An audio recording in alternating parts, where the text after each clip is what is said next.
Suzana from Albania is asking, the importance of increasing the number of women in the armed forces is one part of the discussion about addressing gender issues in the military. But another very important aspect is changing mentalities among military personnel, both men and women, regarding leadership and decision-making roles. How can that be accomplished?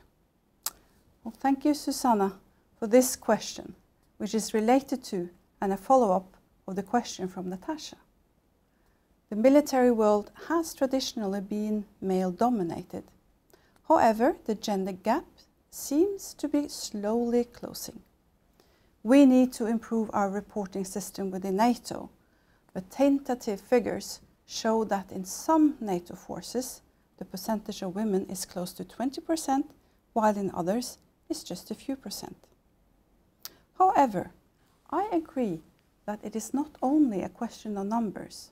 People's mentality or mindsets are essential for integrating successfully a gender perspective in our everyday business, in military structures as well as civilian structures. Raising awareness is a challenging but essential step in order to achieve results. And in order to do that, political leadership as well as training, education and exercises is essential. And NATO is showing political leadership.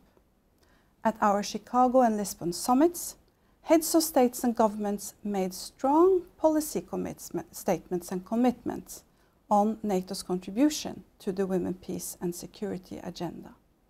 Our Secretary General is committed and taking a lead. This is important. The Alliance has no direct authority over training measures developed at national level.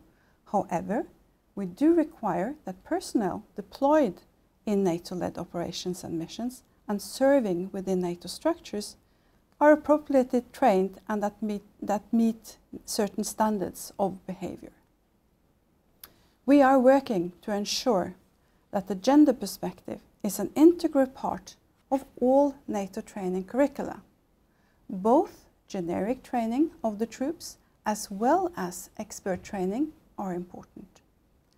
Changing mentalities is a long process, but I see positive signals that allow me to be optimistic for the future. In particular, I am encouraged by male role models and advocates for equal rights and opportunities for men and women, also in the security sector. Men and women are allies in this struggle.